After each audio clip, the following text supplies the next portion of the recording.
vamos a seguir hoy con la serie de mensajes que venimos trabajando desde el domingo pasado, que es la serie Fe. Fe y qué más, fe y qué más. Recordemos el pasaje que nos sirve de guía para esta serie de mensajes. Sí, yo quiero que lo leamos todos juntos desde aquí, desde la pantalla. Dice: precisamente por eso, esfuércense por añadir a su fe virtud, a su virtud conocimiento, al conocimiento dominio propio, al dominio propio constancia, a la constancia devoción a Dios, a la devoción a Dios afecto fraternal y al afecto fraternal amor. Y sigue diciendo después: porque estas cualidades, que son cualidades, si abundan en ustedes, los harán crecer en el conocimiento de nuestro Señor Jesucristo y evitarán que sean inútiles e improductivos. Un poderosísimo mensaje que nos dejó el apóstol Pedro, ¿sí? Vos imaginate que acá estamos escuchando o leyendo directamente las palabras de aquel apóstol al que Jesús le dijo: bueno, Pedro, la verdad que sos ahí una persona que ha recibido una revelación muy importante, que yo soy el Hijo de Dios, el Mesías prometido, y eso no te lo reveló ni carne ni sangre, y sobre esta piedra, sobre esa declaración que vos hiciste, yo voy a fundar la iglesia. Y luego también a lo largo de la historia de la iglesia, Pedro se convirtió en uno de los referentes más grandes, como el resto de los otros 11 apóstoles, más Pablo, que después se añadió ahí, él mismo dice como si fuera alguien que se añadió luego, ¿no? Y Pedro se convirtió en uno de los más importantes, y sobre todo por su ministerio con los que los judíos llaman los gentiles, que son todos aquellos que no son judíos, todos los que no nacieron en Israel.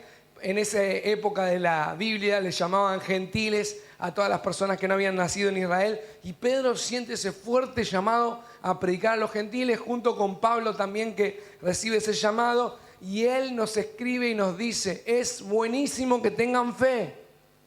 Lo felicito porque, como hablábamos en la comparación que tenemos, ¿no es cierto?, acerca del auto, la fe es como el motor, es lo más importante que tiene un auto. Si nuestra vida fuera una comparación con un automóvil, la fe sería nuestro motor. Y cuanto mejor esté tu motor, obviamente tu vida va a fluir mucho mejor. Pero no necesitas solo el motor en un auto, necesitas también otras cualidades, como dice Pedro ahí. Y una de las cualidades fue la que vimos el domingo pasado, la cualidad de la virtud, que era vivir a la altura de nuestro propósito. Vivir a la altura de nuestro propósito. ¿Por qué? Porque nuestro propósito es un llamado de parte de Dios. Dios nos invitó a unirnos a su voluntad, a cumplir su voluntad en la tierra. Él preparó de antemano obras para que nosotros anduviéramos en ellas. Y Él nos está invitando, me acuerdo de la última imagen que pusimos acá en la pantalla. Dios te está llamando a la virtud.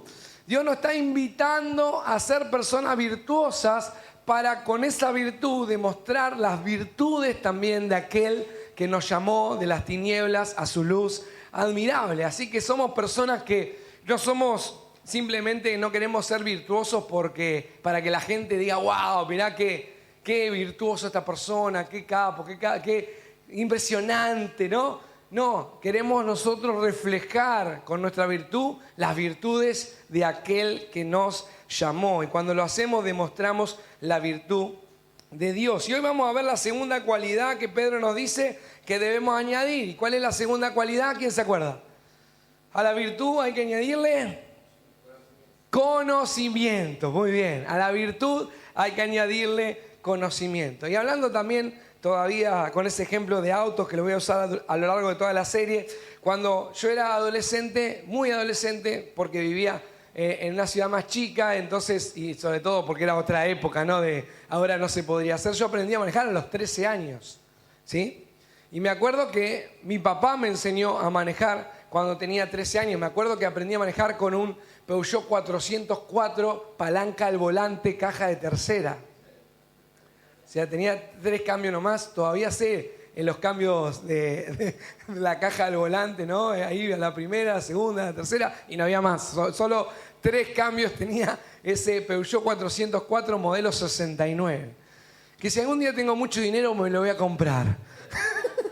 voy a buscar un 404 69 y lo voy a tener ahí para salir a pasear los domingos a 20, ¿no? Y que todo me toque en bocina. Va a ser muy lindo ese momento cuando yo tenga 80 años, en mi 404. Córrase, señor. Bueno, y cuando yo aprendí, imagínate con 13 años, ¿no? ¿Cuál era mi idea? ¿Vieron que los nenes cuando se suben a un autito de esos que están en las plazas o en los lugares de juego, ¿no? ¿Qué hacen con el autito, no? Aceleran y hacen así. Porque uno cree que acelera con el volante, ¿no? Y haces así, ¿no? Movés para un lado y para el otro el volante porque pensás que eso es lo que tenés que hacer y de esa manera se mueve el auto, como si fuera una especie de pedal que vos le vas dando con el volante, así, ¿sí? Así que mi papá me tuvo que enseñar, no, mirá, acá hay un pedal que tenés que apretar, que se llama embrague, y poner el cambio, ir soltando despacito, y obviamente al principio siempre vas así como a los saltos hasta que le agarrás la mano, pero en un momento de ese transcurrir aprendiendo a manejar, ya un poco más grande por supuesto, un día mi papá me dijo, bueno, ¿por qué no te animás a manejar en la ruta? ¿Sí? Así que ahí mismo también en Chivilcoy, que la ruta no es una autopista, ¿no? Es una ruta ahí que primero sale, sobre todo en aquella época, ahora está recontra transitado, realmente es una autopista, pero en ese momento una ruta tranquila. Salimos de la ciudad y cuando vos salís de Chivilcoy, si vas para el lado de Capital Federal por la ruta 5, lo primero que te encontrás es una curva bastante pronunciada, ¿no?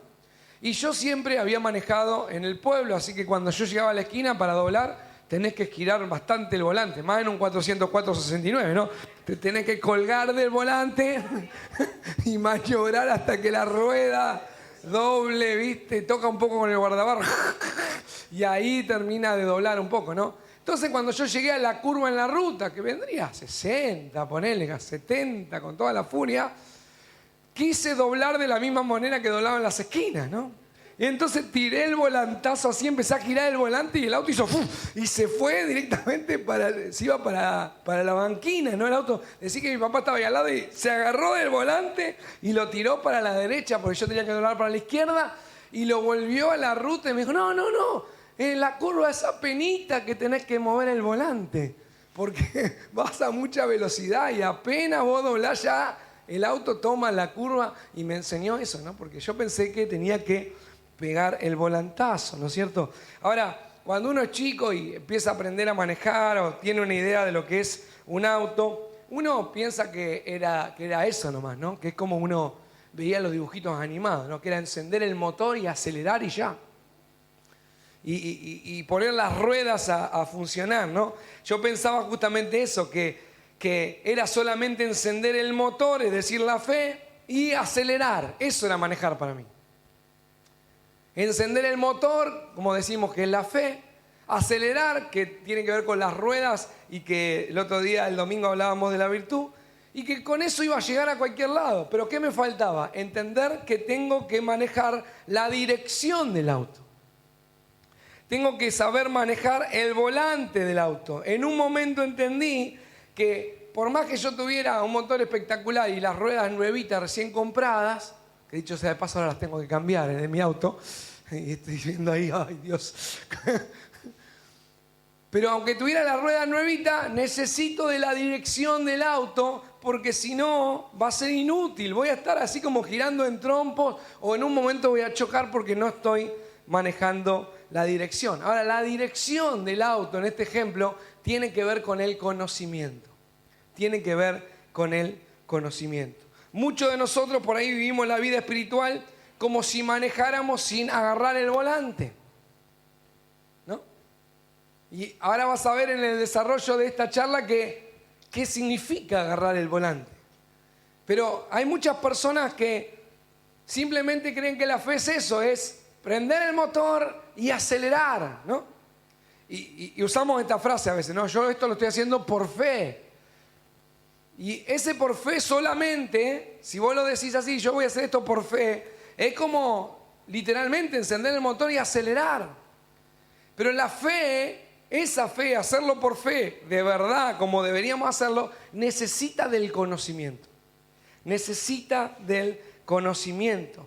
Porque la dirección que nosotros tomemos determina nuestro destino. En muchas oportunidades te dije esta frase, ¿no? Y te lo pongo con este ejemplo. Si cualquiera de nosotros quisiera ir a Capital Federal y tomáramos la ruta 11 hacia Miramar, entonces por más que nosotros tengamos fe que vamos a llegar a Capital Federal, hubiéramos orado, le hubiéramos pedido a otras personas, che, ¿me ayudás? Mirá, necesito para la nafta, ¿me colaborás? Y la persona, sí, tomá, queremos que estés en Capital Federal. Entonces vos cuando salís, agarrás para el lado allá de Miramar, la ruta 11, y le metés, y en un momento de tu vida te preguntás, che, ¿por qué no llego a Capital?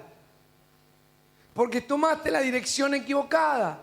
Y algunos dicen, me habrá faltado la fe. No, el motor te funciona perfecto.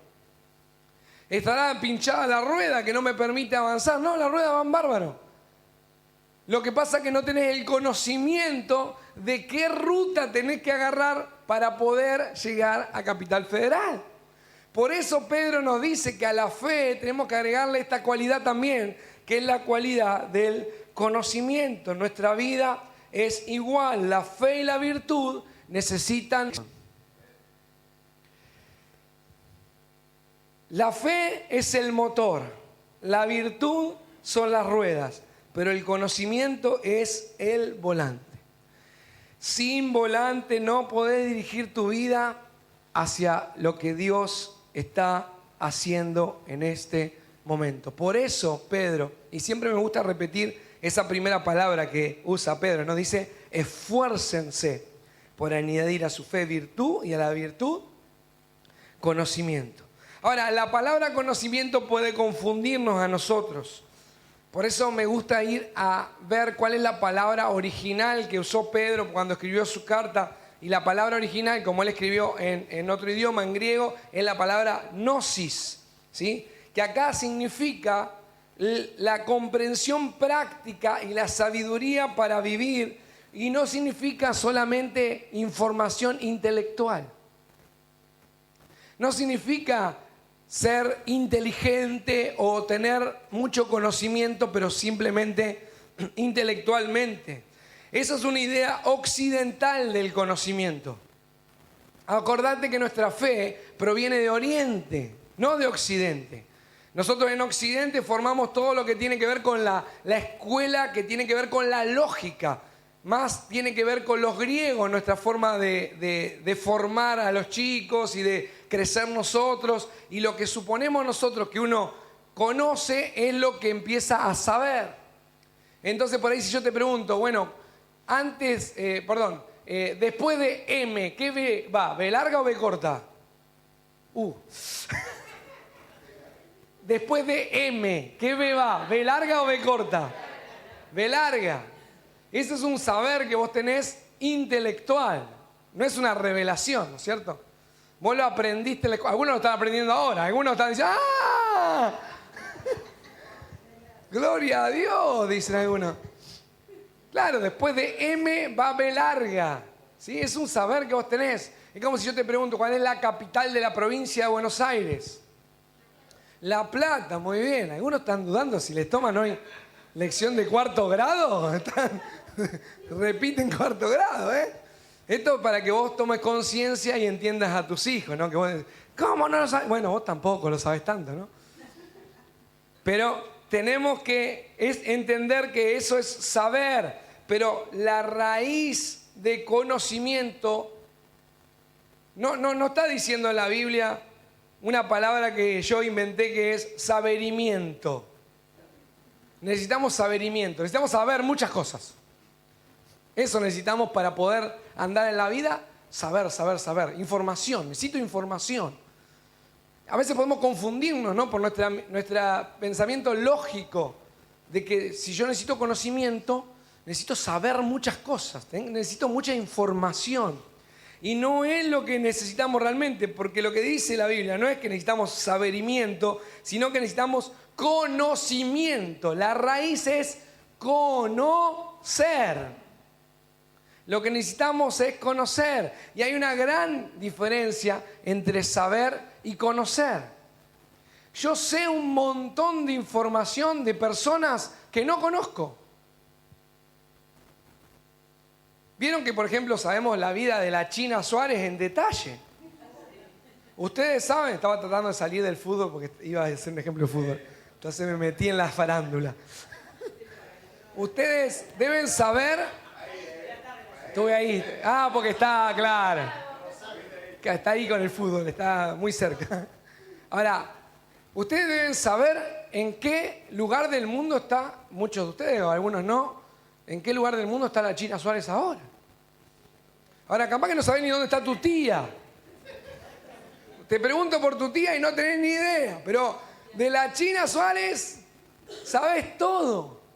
Ahora yo te pregunto, ¿vos conocés a la China Suárez? No, yo no la conozco. Nunca la vi en persona. Y aunque lo hubiera visto alguna vez, hay veces que por ahí vos ves un famoso. Me ha pasado, por ejemplo, una vez me saqué una foto con Guillermo Francella. ¿No? Es bajito, es bajito. Claro, que lo logré, ¿no? Me aplauden como que era un logro, ¿viste? No, fui a la salida del teatro, ¿viste? Que salen y bueno, le pedí una foto, nada más. Es bajito, así, ¿viste? Medio que se asusta con la gente, ¿no? Y yo podría decir, si me preguntan, ¿lo conocés a Francella? Sí, una vez me saqué una foto con él. Pero la verdad es que no lo conozco. Y menos él me conoce a mí. Una vez Francella habló de mí. Le preguntaron, ¿qué pensaba de Lucho Ferro? No lo conozco. Habló de mí. Porque no tenemos ningún tipo de conocimiento el uno del otro. No. Ahora, yo puedo saber un montón de cosas de Guillermo Francella. Conozco su carrera, conozco cuál fue su última película. Me sé el nombre de los hijos. ¿Para qué tengo esa información? ¿No? De la esposa. Pero no lo conozco. No, eso no me lleva a poder decir que lo conozco. Vos podés tener un montón de información de la vida espiritual, un montón de saberes. A veces los que venimos hace mucho tiempo a la iglesia decimos, podemos conocer la Biblia de tapa a tapa. Algunos, viste, te dicen, yo me leí la Biblia 3 veces. Como que, wow, ¿no? Y no es algo malo, al revés, algo positivo, algo bueno. Pero si vos esa lectura la hiciste simplemente buscando saber, no conocer, sino un saber intelectual, entonces no tiene gran sentido. Tiene que pasar por el tamiz, por el filtro del conocimiento del saber. Del conocimiento. Porque Pedro nos dice que a la fe y a la virtud necesitamos dirigirla con conocimiento espiritual. Con conocimiento espiritual. Y conocimiento espiritual es conocer quién es Dios. Esa palabra que te dije yo en griego al principio, gnosis, usada en la carta de Pedro ahí que dice que a la fe y a la virtud tenemos que añadirle gnosis, conocimiento, es lo que ustedes necesitan es conocer a Dios. Tienen fe y eso está muy bueno. Son personas que se dedican a crecer personalmente y a ser excelentes en todo lo que hacen. Eso es espectacular. Pero no basta con eso. Esfuércense por conocer a Dios. Esfuércense por conocer quién es Él. ¿Qué quiere? ¿Qué le agrada? Conocer el camino. Para seguir con esta parábola del auto, ¿no? El volante, la dirección te hace conocer el camino. Ahora el camino no es una ruta literal, sino que es una persona. Porque Jesucristo dijo, yo soy el camino, la verdad y la vida. Nadie viene al Padre si no es por mí. Así que si vos querés saber en qué dirección tenés que ir, tenés que conocer ¿qué? El camino. Si yo quiero ir a Buenos Aires, tengo que saber cuál es la ruta a Buenos Aires. Bueno, es la ruta 2. Ahora, en la vida hay un solo camino. No hay otro camino al Padre. El único camino, ¿quién es? Jesucristo nuestro Señor. Entonces, si yo quiero saber en qué dirección tiene que ir mi vida, no necesito saber detalles del mapa de más adelante, si va a haber una curva. Lo que necesito es saber y conocer a Jesús. Conocerlo a Él. Y esa es la gran diferencia entre lo que dice esa palabra saber, conocimiento intelectual, a lo que Pedro nos está diciendo que tenemos que dedicarnos para añadirle a la fe y a la virtud. Hay muchos ejemplos a lo largo de todas las escrituras, pero después lean en su casa el Proverbio número 7. Y en Proverbios hay un versículo, un capítulo del 7 que da un ejemplo de alguien que toma un camino equivocado justamente por no conocer a Dios, ¿no? Es ese joven que empieza un camino hacia la casa de una mujer casada. Después léelo, está espectacular porque te da un montón de detalles. Pero mientras ese joven está caminando hacia la casa de esa mujer casada, dispuesto obviamente a estar con esa mujer y que juntos engañen al marido de aquella mujer, ¿no es cierto?, de cometer adulterio, hay una persona que está más alto, según lo que yo percibo, ¿no?, al leerlo. Hay alguien que ve desde una altura mayor y empieza a ver lo que está pasando, ¿sí? Como si vos pudieras tener en tu casa, como me pasa a mí, ¿no?, un balcón y asomarte por la ventana y vos ves que está pasando algo por la esquina y vos decís, ¿no? Y está ahí como si fuera la chusma del barrio, ¿viste? Bueno, pero para escribir proverbios, no porque te interese la vida ajena, sino porque estás con la idea de escribir proverbios, ¿no?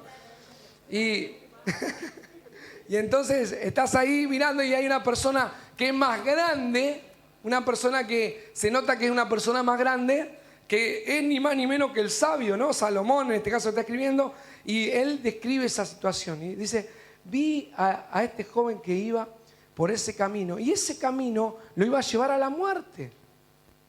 Muchos anduvieron por ese camino que él está andando hacia una mujer que es casada para tener relaciones con esa mujer y después terminaron mal. Pero dice el autor de Proverbios, él piensa que es único. Él cuando la mujer lo llama, y me encantan los detalles que da porque la mujer dice que lo llama así, ¿no? Hay cosas que para nosotros no tienen sentido. Ya hice mi sacrificio de comunión, le dice la mujer. Y eso es una imagen que a mí me remite a algo muy, muy impresionante, ¿no? Esta mujer y el chico también eran religiosos. Eran personas que le gustaba observar y hacer todo lo que la ley de Dios decía. Pero no era algo de corazón, era algo ritual. Y ella como que dice, yo ya hice los sacrificios, ya pedí perdón por todo mi pecado. Es decir, hoja en blanco, ahora puedo arrancar de nuevo. Ya cumplí, ya fui el domingo a la iglesia, ahora puedo hacer mi vida, ¿no? Y esta mujer le dice así, ¿no? Y el joven más bobado, y le dice a la mujer, te estaba esperando a ti, ¿viste? Claro, esa a ti, adentro del corazón del joven, resonó como, a mí, podría haber elegido a tanto y va por ese camino, ¿no? Ahora, cualquiera que conoce a Dios ha entendido que ese camino no le conviene. Pero esta persona no conocía a Dios, sino que sabía de aspectos rituales y religiosos. Tenía conocimiento intelectual. Si yo peco y hago un ritual religioso, Dios me va a perdonar. Casi como tomando a Dios de tonto, ¿no? No importa, total, después pido perdón. ¿A vos te parece que eso es conocer a una persona? Eso es saber, tener información de que Dios perdona pecados. Pero hay arrepentimiento en esa persona al pedir ese pecado. Y si no hay arrepentimiento, ¿hay perdón? Entonces esta persona sabe información, los dos, ¿no? No estoy culpando solo a la mujer. Ellos saben información, pero no conocen a Dios, porque si conocieran a Dios, hubieran entendido ya hace tiempo que ese camino los lleva a la muerte. Y vos leés ahí el proverbio porque vas a ver que a lo mejor vos decís en un momento, bueno, pero por ahí el pibe ni sabe que está casada. Y la mujer le dice, mi marido se fue de viaje lejos. Ay, lástima, chiquito. Se lo aclara por las dudas. Ahora en la vida es igual. Si nosotros no conocemos, eso es un ejemplo de algo negativo, ¿no? Si nosotros no conocemos a Dios, ¿cómo vamos a conocer el camino? Y caemos en caminos que nos llevan a la muerte sin darnos cuenta, y hasta en un punto quizás levantamos nuestra mirada al cielo y decimos: Dios, ¿qué pasó? Ese no es el camino, te va a decir Dios. Pero yo no sabía. Es que no tenías que saber, tenías que conocer. Tenías que conocerme a mí. Si vos me hubieras conocido a mí, ¿qué es lo que le dice Jesús a los que hicieron milagros, echaron fuera demonios, todo en su nombre? Pero él le dijo: yo no los conozco. Dios me libre de que eso suceda. Toda una vida dedicada a hacer lo que aprendí a hacer para Dios, y Dios no me conoce. Más me hubiera mejor sido ser un pecador perdido y digamos, desperdiciar mi vida en placeres, antes que Dios, después de hacer todo lo que yo pensé que estaba haciendo para Él, me diga: no te conozco. ¿Por qué? Porque lo que Dios quiere no es que simplemente que hagas todo eso porque sabes lo que hay que hacer. Quiere que vos lo conozcas. Y eso es lo que significa esa palabrita cortita, gnosis, conocerlo. Conocerlo a Él. Ahora, a este joven no conocía a Dios, ni esta mujer, y eso le afectaba en su área de la relación con el sexo opuesto, ¿no? En la sexualidad. Pero ¿en qué área de tu vida y de mi vida estás manejando sin agarrar el volante? Sin conocer a Dios, sin conocer el camino, sin conocer a Jesús. Y sé que algunos de ustedes dirán: yo soy hijo de Dios, como le dijeron los fariseos a Jesús. Nosotros somos hijos de Abraham, ¿cómo no decir que? No, tranquilo, porque todos tenemos que conocer, porque hay más de Dios por conocer. Nunca vamos a terminar de conocer a nuestro Dios en profundidad, porque Él dice que es insondable, así que todavía hay más por conocer, y Él te puede mostrar más cosas de las que vos ni siquiera te pudiste imaginar, porque aún la Biblia dice que no subió al pensamiento de ninguna persona ni al corazón todas las cosas que Dios tiene preparadas para aquellos que le aman. Así que imagínate todo lo que tenemos que conocer. Pero ¿en qué área de nuestra vida todavía no hemos conocido a Dios? ¿En qué camino? Puede ser en el camino de tu economía. A veces tomamos decisiones en nuestra economía sin agarrar el volante, sin dirección. Aceleramos porque nos da la nafta y las ruedas. Pero si le conociéramos a Él, a lo mejor nuestras decisiones económicas serían diferentes. Lo mismo puede pasar con tu trabajo, tu estudio. Puede ser con tu pareja, en la paternidad, en la maternidad, en el abuelazgo. ¿Así se dice, abuelazgo? ¿Tengo que conocer a Dios para ser un mejor abuelo, una mejor abuela? ¡Claro! Él es el anciano de días. Así que, aunque seas anciano, podés aprender de Dios todavía. Gracias a Dios acá no hay ancianos, pero hay gente que ha avanzado en la edad, ¿no? Y ya tiene nietos, muy jóvenes, pero tienen nietos. Pero todavía podés conocer a Dios, cómo podés bendecir a tus nietos, a tus hijos en esta etapa de la vida. Tu ministerio, tu llamado, tu propósito, en todo, en qué nos hace falta todavía conocer más a Dios. Y fíjate que te estoy diciendo, no conocer más de este tema, como un saber, ¿no? Bueno, me voy a estudiar las 10 leyes para ser el mejor abuelo del mundo. Ahí adquirís saber, no está mal, es algo que es complementario. Pero el problema es cuando vos convertís ese medio en un fin. Está bien leer información sobre todo lo que podamos aprender, porque para eso Dios nos dio un intelecto bárbaro. Pero ¿qué es más importante? Más importante es conocer a Dios. Lo conocemos a Él. ¿Qué decisiones estamos tomando que no reflejan un conocimiento verdadero de Dios? Porque como te dije, podemos tener fe, el motor, podemos tener la virtud, las ruedas, pero necesitamos el volante. Y ya en este punto te habrás dado cuenta que cuando uno empieza a conocer a Dios, lo mejor que puede hacer es bajarse del lado del conductor y pasarse al lado del acompañante. Cuando llega a ese punto, es que has avanzado en el conocimiento de Dios.